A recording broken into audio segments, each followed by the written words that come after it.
തൃശൂർ മറ്റത്തൂർ പഞ്ചായത്തിലെ കൂറുമാറ്റത്തിൽ തെരഞ്ഞെടുപ്പ് കമ്മീഷന് പരാതി. കൈപ്പത്തി ചിഹ്നത്തിൽ മത്സരിച്ച വാർഡ് മെമ്പേഴ്സിനെ അയോഗ്യരാക്കണമെന്നാവശ്യപ്പെട്ടാണ് പരാതി. സംസ്ഥാന മനുഷ്യാവകാശ സംരക്ഷണ കേന്ദ്രം ജനറൽ സെക്രട്ടറി ജോയി കൈതാരമാണ് പരാതി കൊടുത്തിരിക്കുന്നത്. സൂരജ് സജി തൃശൂരിൽ നിന്ന് ചേരുന്നു. പറയൂ സൂരജ്.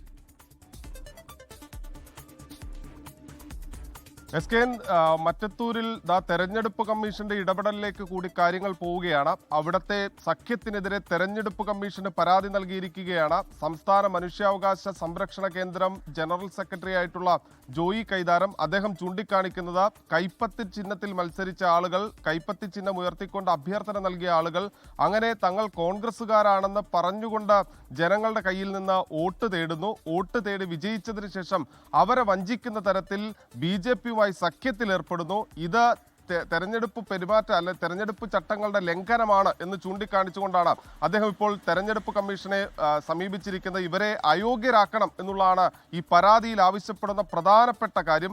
അതിൽ അദ്ദേഹം ചൂണ്ടിക്കാണിക്കുന്നുണ്ട് 1999 തദ്ദേശ സ്വയംഭരണ സ്ഥാപനങ്ങളിലേക്കുള്ള തെരഞ്ഞെടുപ്പ് ചട്ടവുമായി ബന്ധപ്പെട്ടുകൊണ്ട് ചട്ടം 3 ഇത് കൃത്യമായി സൂചിപ്പിക്കുന്നുണ്ട്. അതായത് ഇവർക്ക് വിപ്പ് ലഭിച്ചില്ലെങ്കിൽ പോലും ഈ തദ്ദേശ സ്വയംഭരണ സ്ഥാപനങ്ങളിലേക്ക് നടക്കുന്ന തെരഞ്ഞെടുപ്പിൽ ഏത് പാർട്ടിയാണോ ഇവരെ വിജയിപ്പിച്ചത് ആ പാർട്ടിക്ക് വോട്ട് ചെയ്യുക എന്നത് ജനങ്ങളോടുകൂടിയുള്ള ഉത്തരവാദിത്തമാണ്. അതുകൊണ്ട് തന്നെ ഈ ചട്ടം 3 പ്രകാരം ഇവരെ അയോഗ്യരാക്കണമെന്ന് ആവശ്യപ്പെട്ടുകൊണ്ടാണ് തെരഞ്ഞെടുപ്പ് കമ്മീഷന് പരാതി നൽകിയിരിക്കുന്നത്. അത് ഇമെയിൽ മുഖാന്തരം അദ്ദേഹം പരാതി നൽകി. അതിന് പുറമെ ഇന്ന് സംസ്ഥാന തെരഞ്ഞെടുപ്പ് കമ്മീഷണർ നേരിട്ട് കണ്ട് അദ്ദേഹം ഈ പരാതി കൈമാറുകയും ചെയ്യും. അങ്ങനെയെങ്കിൽ മറ്റത്തൂരിൽ തെരഞ്ഞെടുപ്പ് കമ്മീഷന്റെ ഇടപെടലിലേക്ക് കൂടി കാര്യങ്ങൾ പോവുകയാണ്. അവിടെ കോൺഗ്രസിന് 8 സീറ്റുകളാണ് ഉണ്ടായിരുന്നത്, 8 വാർഡ് മെമ്പർമാരാണ് ഉണ്ടായിരുന്നത്.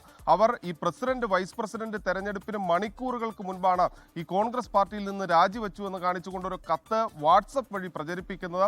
അതിന് പിന്നാലെ BJP അംഗങ്ങളുടെ പിന്തുണയോടുകൂടി ഒരു വിമതയെ ആദ്യഘട്ടത്തിൽ പ്രസിഡന്റ് സ്ഥാനത്തേക്ക് വിജയിപ്പിച്ചെടുക്കുന്നു. അതിനുശേഷം ഈ 8 പേരിൽപ്പെട്ട ഒരാളായ നൂർജഹാൻ നവാസിനെ വൈസ് പ്രസിഡന്റ് സ്ഥാനത്തേക്ക് മത്സരിപ്പിക്കുന്നു. BJPയുടെ പിന്തുണയോടുകൂടി അവരെയും വിജയിപ്പിക്കുന്നു. അങ്ങനെ BJP കോൺഗ്രസ് സഖ്യത്തിലൂടെയാണ് അവിടെ അധികാരം പിടിച്ചെടുത്തത്.